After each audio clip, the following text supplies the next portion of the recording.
It's that time of year where the farm stands, the farmers markets, maybe your own backyard are filled with produce, maybe more than you can actually eat in one sitting. And that's why it's a great idea to, this time of year, maybe make jams, maybe make preserves, maybe make pickles. Dill pickles are probably some of the most favorite pickles out there. They're also one of the easiest to make, especially for first-time pickle makers. Yesterday I stopped by the Ferry Plaza Farmers Market in San Francisco and I came across the absolutely prettiest pickling cucumbers from Lonely Mountain Farm. The first thing that came to my mind was, I've got to make some dill pickles. What dill pickles are, they're actually a fermented pickle. You basically make a salt brine and soak the pickles in the brine to allow the lactic acid bacteria to convert the sugars in the vegetable. Basically, sugar turns to sour, and that's what gives a cucumber pickle its like delicious sort of sour quality that we just keep coming back for. The nice thing about making dill pickles, if you've never made fermented vegetables before, is that it's a great place to start.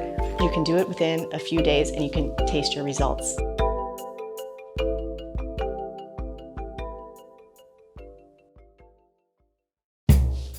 So I've already given these cucumbers a nice wash, basically only just to get any dirt off of them. You don't need to wash them in any soap because that will inhibit the beneficial bacteria from establishing a nice fermentation.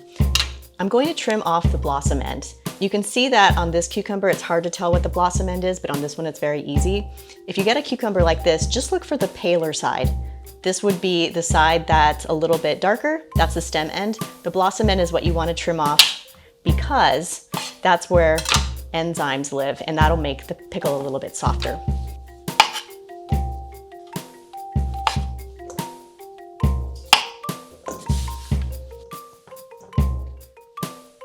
So the first thing I'm going to show you is how to make a small batch of pickles. So you want a quart jar or something about this size or a little bit larger will work fine for a small batch of pickles. Because this jar is a little on the small side, I'm going to pick out the smaller pickles here just so I can fit more in the jar. All right, let's see if I can make these work. If you guys like playing Jenga, this is your opportunity to shine. Just sneak them in there any which way. Don't be shy about mashing them in. These two really cute cucumbers, I'm going to stick these on the top.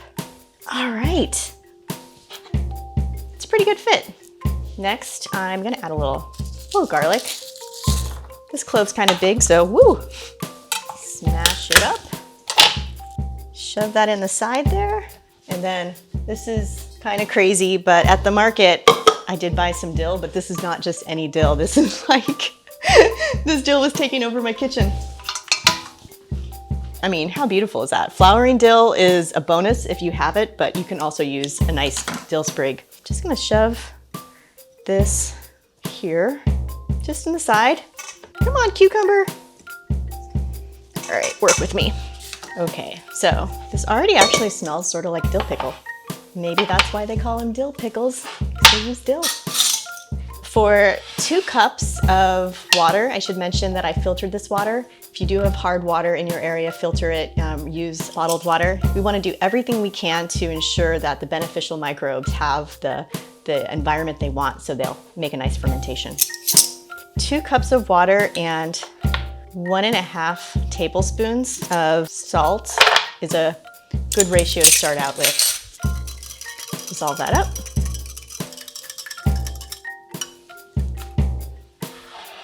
Next, I'm just gonna pour it into the jar.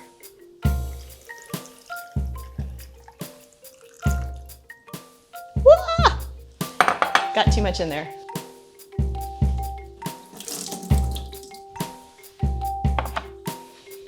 Okay, now what you wanna do is you wanna make sure that as the pickles start to ferment, they don't start rising up in the water. So I'm going to weigh them down. I'm just gonna cut this so it will fit inside. If you have another kind of lid that already fits, go ahead and use that.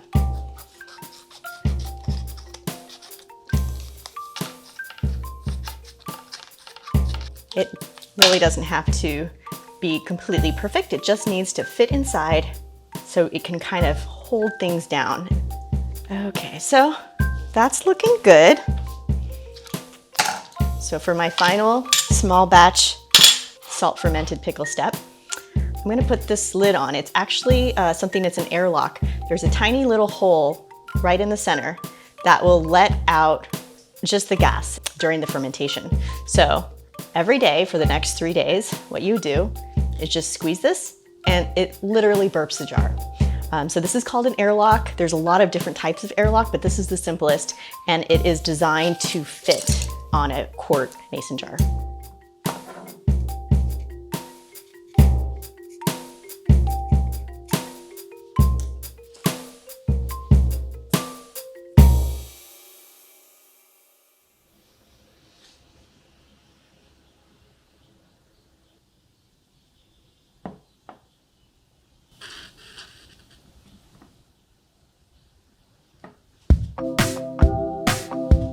It's been 5 days. Let's see where we're at with our pickles.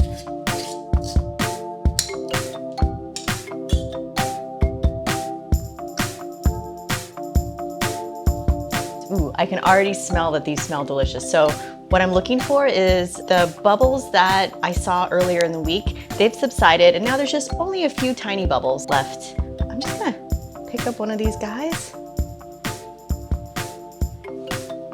Smells great. Let's give it a taste.